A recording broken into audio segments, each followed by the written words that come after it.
Hello everyone, I am welcoming all of you in my second online class on lecture number 6, and the topic of the lecture number 6 is Array in C Programming. In today's lecture, I am going to discuss about types of C array, how we can declare one-dimensional array, how we can initialize one-dimensional array, and I'm going to show you an example how we can scan and how we can print one-dimensional array. So let's start our today's discussion.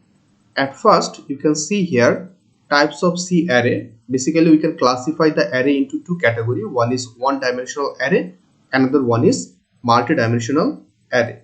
One-dimensional array means only one dimension. That means only one row and number of columns we might have. And second one is multi-dimensional array. That means we have number of rows and number of columns. It might be two-dimensional array. That means two rows, okay, and number of columns. It might be three-dimensional array. That means three rows and number of columns. It might be four-dimensional array, etc. Right. So at first, we are going to discuss about one-dimensional array inside this lecture. In our next lecture, I am going to discuss about multi-dimensional array.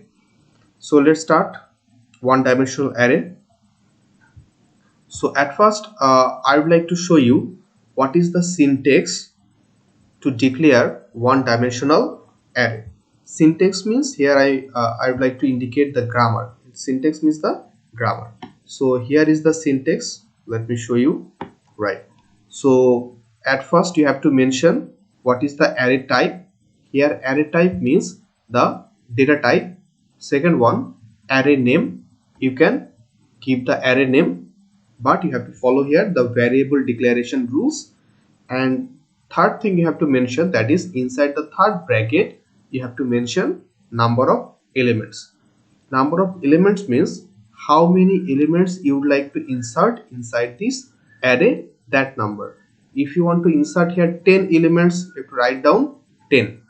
If you want to insert 100 elements inside this array, you have to mention here 100. Then semicolon. So let's see an example. So here what they are mentioning, integer. Integer is the array type or the data type. Then they mention here the array name, that is C. And at last what they are mentioning here, inside the third bracket they are mentioning 10. 10 means the array size. That means this array C can store at most 10 values of integer type. You are not allowed to insert any float number, or you are not allowed to insert any character value here. Only integer value allowed here, right? Then another example they mention here, that is float data type. Then my array is the array name, and then inside the third bracket 3284 is the array size, and at last semicolon. Okay, so now what they're mentioning, how we can declare multiple array in the same type. So integer b 100, this is one array. Then x 27, this is another array. We can declare same type of array in the same line, but we have to separate them by comma. So this is called multiple array of the same type. So in this way, if you want, you can declare another array, give comma and mention the array name, mention the array size. Okay, in this way all of them should be separated by comma. So this is the way how we can declare one-dimensional array. So next thing I would like to show you, that is how we can initialize the one-dimensional array. So initialization means actually what? How we can insert value inside the array. So we already have idea, integer, n is the array name, then inside the third bracket 5 is the array size. Then you see here we have assignment operator. this is not equal to, this is called assignment operator. We are assigning these values inside this array n. As we mentioned 5 as our array size, that's why at most 5 values we can insert inside this array n, and all the values should be separated by comma, and we have to use here, we have to put them inside the second bracket, okay, and then semicolon. This is the way how we can insert value inside the array. So if you mention here another value like comma 6, you are not allowed to enter 6 because already you have 5 elements, okay, right, it will be overflow, okay, right, you cannot do the overflow. At most you can insert 5 elements here, okay. Now if you write equals to assignment operator, then inside the second bracket 0. What does it mean? It means all the elements are 0 inside this array n, right. And another situation might arise. Suppose you do not have any idea how many values you have to insert inside this array n. So what you can do, you can declare the array like this: integer, the type, then n, the array name, and only the third bracket. No numerical number here because you don't know how many values you have to insert inside this array, okay. So when you insert the value like this, automatically it will get the value here. Suppose here we have 1 2 3 4 5 values we have, so automatically it will take 5 here, okay, that is the thing. So if you insert here 10 values, then it will take 10 as the array size here, right. So this is how we can initialize one dimensional array. Okay, so now the next point I would like to show you an example how we can scan and print one dimensional array. So let's go to the compiler. Okay, here is the code, okay, written. So let's see what basically I write down here. So you can see here at first we declare what we write here, what a hash include inside the angle bracket stdio.h, standard input output dot h. This is the header file of C programming. Then void main, the special function, main function, it will indicate the starting point of the program. Then inside the main function body, within this curly braces we write down the body part. Let's see what we write down inside the body part. So at first we declare one variable I, okay, another array we declare here a5. That means this a is an array, it can store at most 5 values, and all the values should be integer, as we mentioned here, integer, right. Then we write here printf, okay, and we are showing a message to my user: input the elements of one dimensional array. Then we give here \n, that means new line character. Then to scan the value, now this is the important part, to scan the value we have to run a for loop, okay. Basically what we are doing, every time we are inserting one value, we are repeating the same task again and again. In this way we have to insert 5 values, as we mentioned 5 here, okay.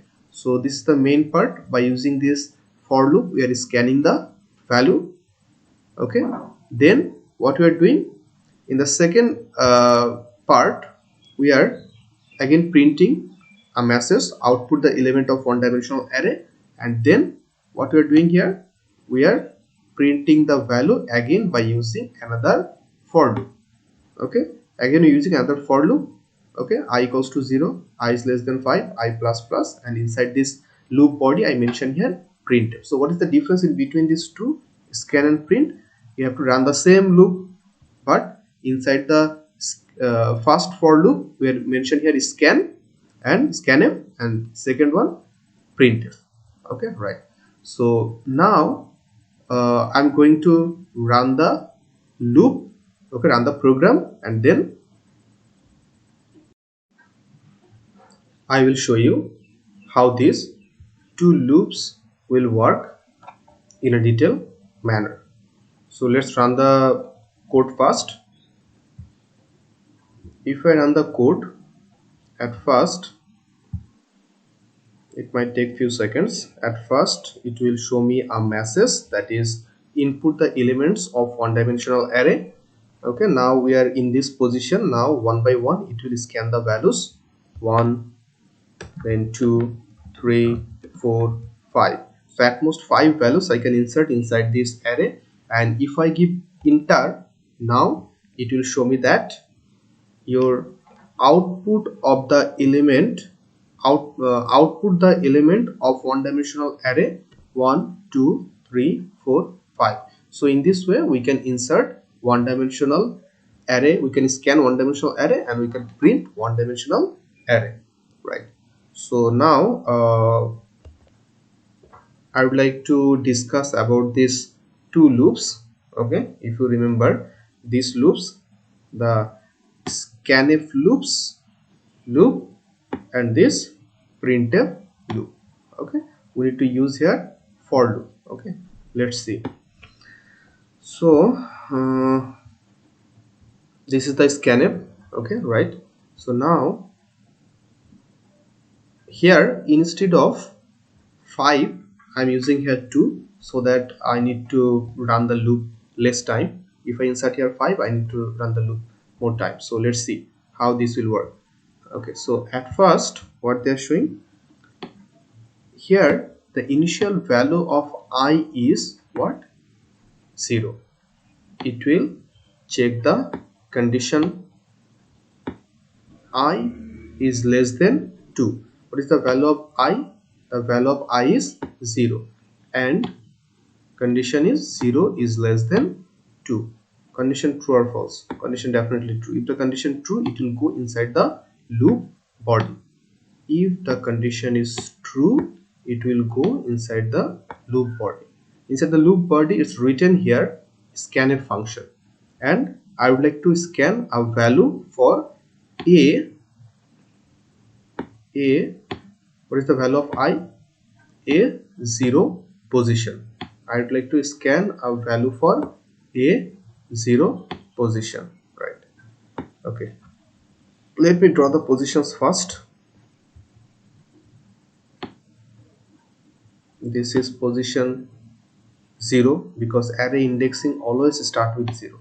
Then this is the position number 1, then this is the position number 2, right?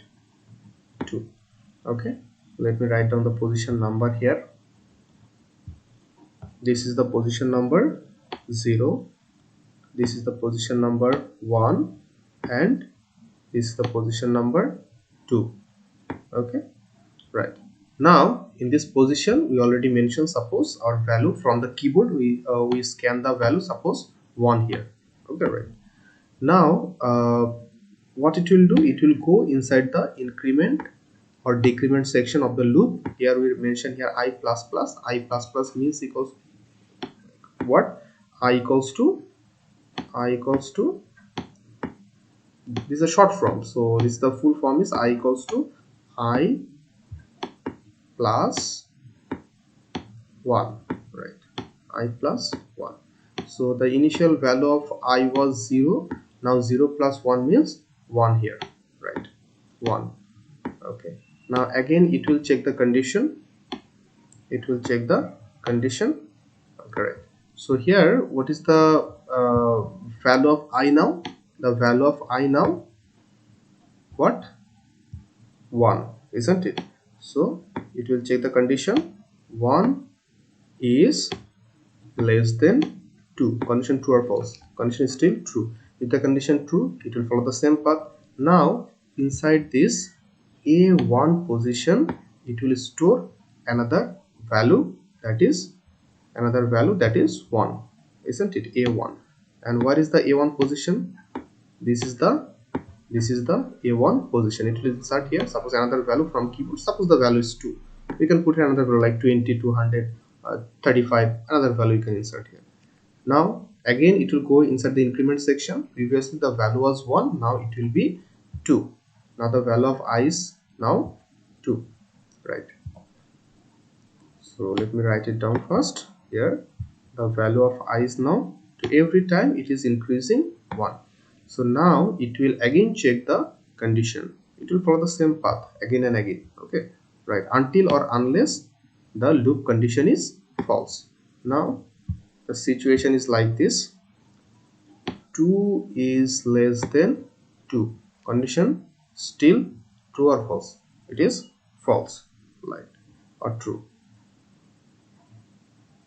It is false, isn't it? So if the condition is false, then it will not go inside the loop body. If the condition is false, okay, it will go out from the loop and it will execute the next line, okay, it will execute the next line if the condition is false, okay. That means here this box will not be filled up, though it will run the loop 3 times, but as we mentioned here less than 2, so 0 and 1, these two values are less than 2, that's why it will store these two values and then, okay, it will go out from the scanf loop, okay, right. In the same way our printf function will printf loop will work, okay. So